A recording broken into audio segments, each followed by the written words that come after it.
नमस्कार, मी कल्पना तुमचे खूप खूप मनापासून स्वागत करते. सर्वांना श्री स्वामी समर्थ. आज आपल्याला चिलाची भाजी करायची आहे. ही भाजी ना खूप आयुर्वेदिक आहे आणि शरीरासाठी खूप चांगली असते. आता ही भाजी ना मी गावावरून आणलेली आहे. मी आता गावी गेली होती आणि गावाला आमच्या शेतामध्ये आम्ही लसूण केलेलं आहे आणि लसणामध्ये ही भाजी उतरलेली होती. आता भाजी आणल्यानंतर मी भाजीचे पानंच तोडून घेतलेले. आता भाजी अजून धुतलेली नाही, भाजी आपल्याला धुवून पण घ्यायची 2-3 पाण्याने. आणि ही भाजी ना खूप चवदार असते आणि ही पेरत नाही, तिचे तीच उतरते शेतामध्ये. त्याच्यासाठी मी 2 चमचे हरभऱ्याची डाळ भिजत ठेवलेली होती 1 तासापूर्वी. डाळ पण छान भिजलेली आहे, बघू शकता. आता सर्वात पहिले आपण भाजी धुवून घेऊया. कढईमध्ये 1-1.5 ग्लास पाणी घातलेलं आहे. पाण्यामध्ये आपल्याला धुतलेली भाजी घालायची आहे आणि जी आपण डाळ भिजवलेली आहे हरभऱ्याची ती घालायची.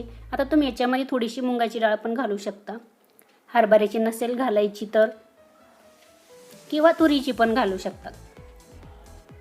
आपल्याला 10 मिनिटं भाजी ना शिजवून घ्यायची आहे. खूप छान लागते ही भाजी. आता आपण ही भाजी पातळ करणार आहोत. हे बघा, आता इथे भाजी आपण शिजवून घेऊ, तोपर्यंत आपण थोडासा मसाला करू. आता इथे बघा, त्याच्यासाठी ना मी शेंगदाणे घेतलेले. आपल्याला शेंगदाणे भाजून घ्यायचे, ते कच्चेच आहे. आणि हिरव्या मिरच्या घेतलेल्या आहे. आता सर्वात पहिले आपल्याला बघा, इथे बघा हा लसूण आहे आणि हा लसूण आहे ना म्हणजे कोवळाच आहे. अजून लसणाची पात मी याच्यामध्ये वापरणार आहे. हा लसूण लावलेला होता, याच्यामध्येच भाजी ही चिलाची उतरलेली होती. आता लसूण मी आणलेलं आहे लसणाची मिरची करण्यासाठी. आता मी याच्यासोबत थोडंसं लसूण म्हणजे पात वापरणार आहे. आपल्याला फोडणीसाठी लसूण लागणार आहे. इथे जिरे आणि मोहरी 1 चमचा, बेसन. आता बघा, इथे आपल्याला भाजी पण आपली शिजत आलेली आहे. हे बघा, बघू शकता. आता आपण थोडीशी ना ती घोटून घेऊया. आता तुमच्याकडे रवी असेल तर तुम्ही रवीनं घोटून घ्यायची किंवा तांब्याने घोटून घ्यायची आहे.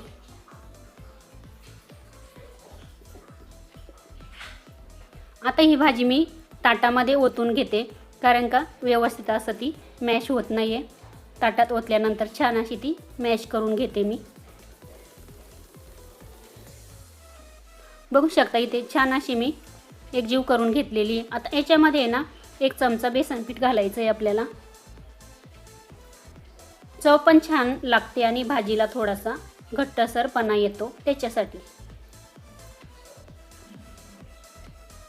आता आपल्याला कढईमध्ये सर्वात पहिले तेल घालून घ्यायचं आहे.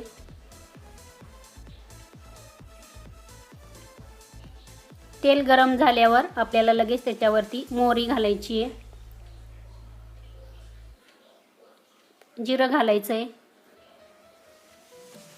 थोडासा लसूण मी असे छोटे छोटे तुकडे करून घातलेले.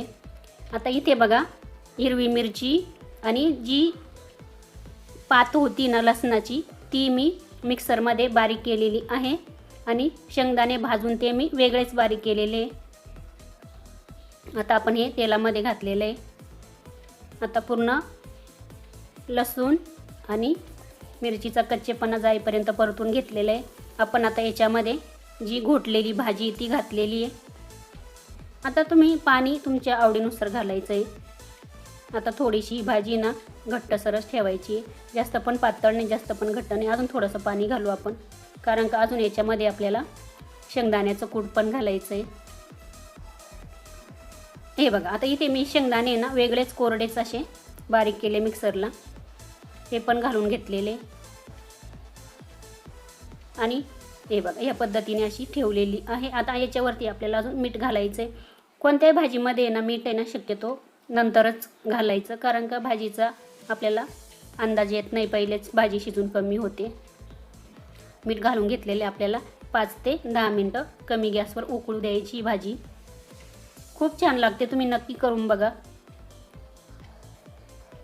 इथे बघा, ही भाजी भाकरीसोबत खाऊ शकता, चपातीसोबत खाऊ शकता, भातासोबत खाऊ शकता. तयार झालेली इथे आपली चिलाची पातळ भाजी खूप छान लागते.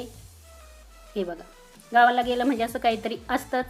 त्याच्यामुळे मी गावावरून आहे ना माठाची पण भाजी आणली होती, पण मी ती मागे पण एकदा दाखवलेली, त्याच्यामुळे तुम्हाला दाखवली नाही. संपूर्ण रेसिपी बघितल्याबद्दल तुमचे खूप धन्यवाद.